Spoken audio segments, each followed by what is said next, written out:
Dobrodošli na video kurs osnovnih veština prve pomoći. Pred nama je serijal sačinjen od 7 kratkih filmova u kojima će biti prikazano kako postupati onda kada je naša pomoć potrebna drugima.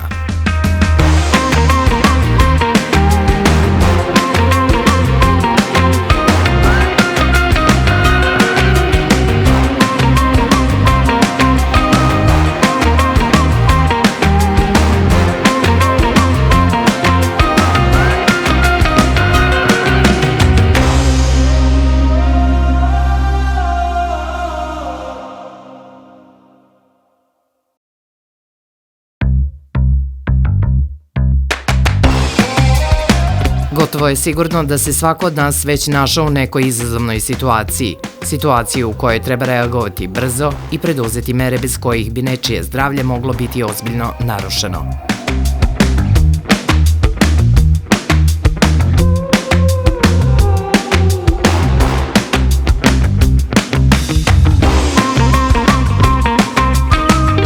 Nezgode, povređivanja ili pogoršanje postojećih obolenja, nažalost, dešavaju se svakodnevno i nemaju sve isti ishod.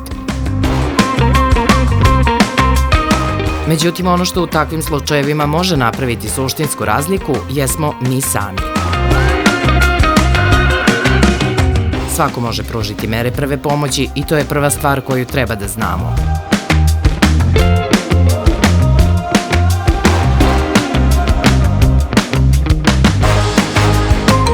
Naše veštine, spremnost i prisebnost nekada su čak i presudni u kriznim momentima. Iz tog razloga, usvajanje znanja iz ove oblasti i njihova pravilna primjena predstavljaju važnu kariku u lancu lečenja. Istovremeno, to je izraz brige za ljude oko nas. To je dokaz solidarnosti, kao i način kojim povećavamo sigurnost čitave zajednice u kojoj živimo.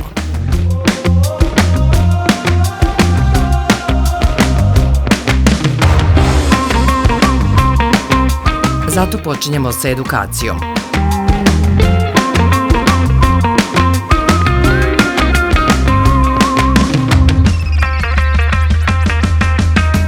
U današnjoj lekciji obradit ćemo temu prelomi.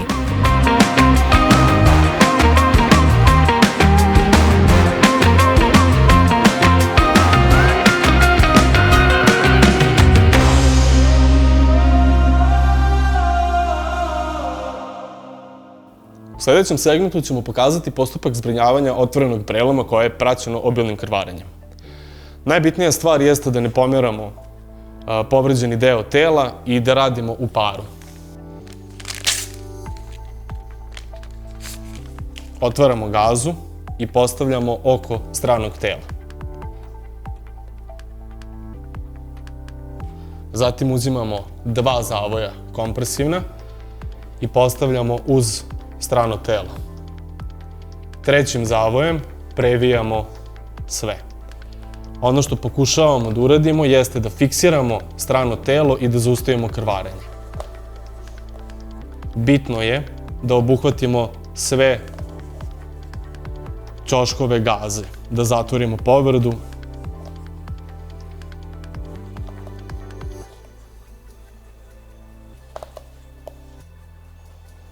Kada zbrinemo povredu, savjetujemo povređenog da ne pomera deo tela. Pokušavamo da ga imobilišemo i obavezno zovemo hitnu pomoć na broj 194.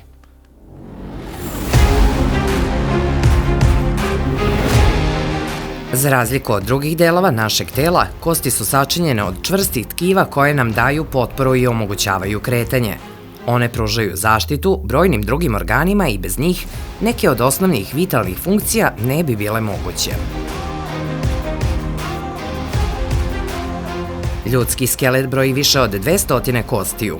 Imajući u vidu strukturu i složenost tog sistema, povrede koje u njemu mogu nastati imaju različitu prirodu i zahtevaju različit tretman. Bez obzira da li se radi o iščašenju, kontuziji, otvorenom ili zatvorenom prelomu kostiju ili zgloba, uvek je reč o ozbiljnoj traumi koja zahteva stručnu medicinsku pomoć. Međutim, šta činiti kada se povreda desi? Koje mere je potrebno odmah primeniti? Najvažnije je da ostanemo uz povređenog i da, ukoliko je to moguće, sprečimo svako pomeranje. U zavisnosti od vrste povrede, na ozlijeđeno mesto stavljamo hladan oblog, sprovodimo imobilizaciju tog dela tela ili zaustavljamo krvarenje ukoliko ga ima. U tu svrhu možemo koristiti standardna medicinska pomagala, ali i predmete, tkanine ili odeću koju u tom momentu imamo na raspolaganju.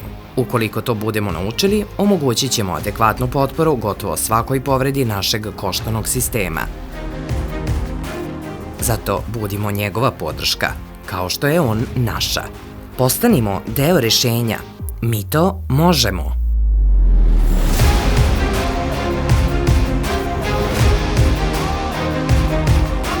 Možemo jer svako naše mogu, hoću i znam predstavljaju brz odgovor na izazove sa kojima se možemo suočiti.